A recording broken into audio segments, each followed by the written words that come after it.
Good evening, everyone. And tonight, the nation is shaken once again. Right here on South Washington Street in DuQuoin, that car jumped the curb, bypassed all these posts, and slammed right here. Right now, I am standing in the Harrah's Casino parking lot, and as you can see, it's being taken over by floodwaters. The shooting happened right here on Washington Avenue, and 4 people got injured, including a local man whose favorite spot became a crime scene. For about 15 minutes, the freshmen, sophomores, juniors, and seniors all greet the Lincoln kids until they can go home. The flooding has caused extensive damage here on Miller City Road, with these massive trees left to tell the story. A homicide investigation is underway tonight after 2 bodies are found in a home in Cape Girardeau County. She's been missing since yesterday, and Carbondale police tell us that 7-year-old Patrice Dotson could be in danger. Scorching sun, warm temps, perfect weather to go boating or kayaking, or maybe even take a little dip in the pools.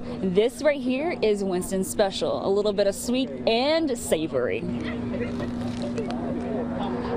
As thousands upon thousands of Blues fans gathered to help the team celebrate their first ever Stanley Cup victory. You know, I've been loving the nice dry weather, Brian, but isn't it interesting with us being out of flood stage? Finally. Finally, right? Out of flood stage, that people are actually in need of rain in some areas right now, right? We've got a problem. Those are the words uttered by Judy Scott to chaperones and Cessaviller students on a school bus trip back from a math competition last Saturday. No power steering, I had no brakes. The only thing that I had was my emergency brake. Every day for 43 years, Miss Judy's driven students across Southern Illinois. But that Saturday, something happened that she's never experienced before. When I hit that bump, I lost everything. I lost all power. And then I just had to coast, you know, because that was the only thing I could do. In a new 2019 school bus, Miss Judy had to calmly go from 67 miles per hour to a safe stop on Interstate 57. My first instinct was to get us off of the road, you know, onto the shoulder. There were 24 kids and 2 chaperones on this bus, and one of them shares what they remember.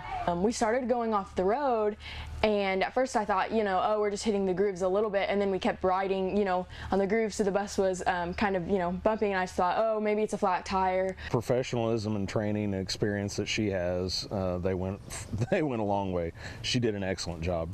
She went above and beyond. We're just very fortunate that it was only a minor inconvenience, not some major tragedy. I said I wasn't the only, my hands weren't the only one that was on this wheel. Live Local now, Brittany Jacob, Heartland News. Well, good evening, everyone. Scorching sun, warm temps, perfect weather to go boating or kayaking, or maybe even take a little dip in the pool. Well, if you are thinking about being near water to cool off, emergency officials say do not take a dip in the flood waters. Well, the Illinois Emergency Management Agency says sewage, chemicals, and other dangerous materials may be floating around in that water, so it's best to just stay out of it completely if you can. We met up with folks in East Cape Girardeau today who were building a wall of sandbags behind their home. One resident tells us they have to wear protective clothing before getting in the water, and says if it wasn't for the need for sandbag walls, she would not be in the water at all. Oh, it's awful. You can't hardly stand to go out there around it. I mean, from here you can smell it. It doesn't smell good. I find dead everything in it out there. Officials also say you should avoid driving and even just walking in the water if you can. Well, if you'd like to help in the flood fight efforts in Southern Illinois, the village of McClure has a place for you. Well, the village needs help with sandbagging, and if you're interested, you can call the number on your screen. Of course, dress accordingly, as you'd likely be wading in waist-deep water. Also, meals and drinks will be provided.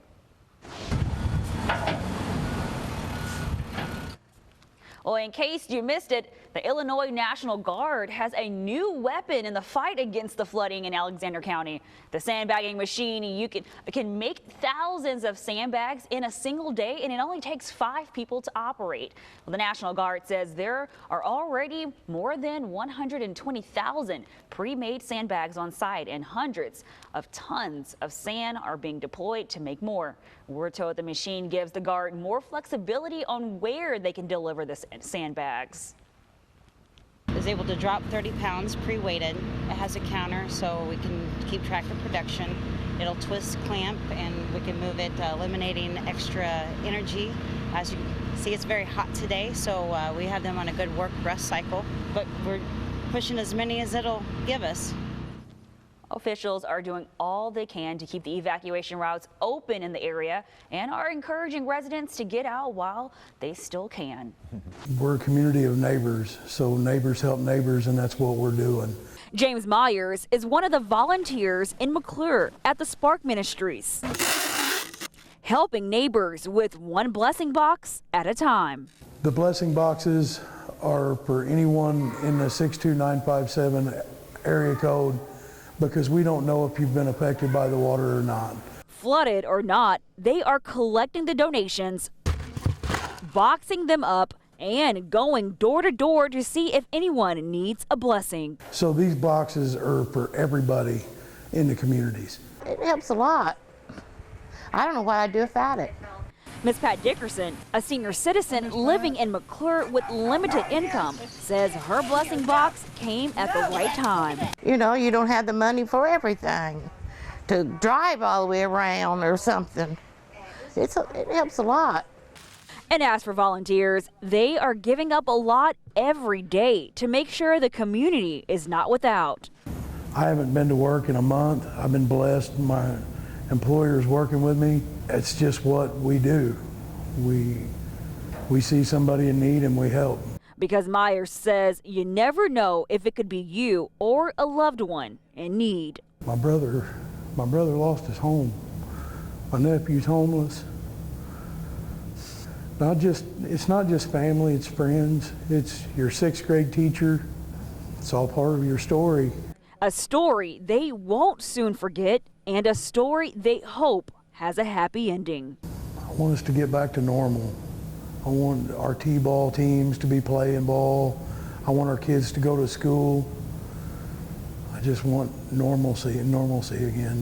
Live Local Now, Brittany Jacob, Heartland News.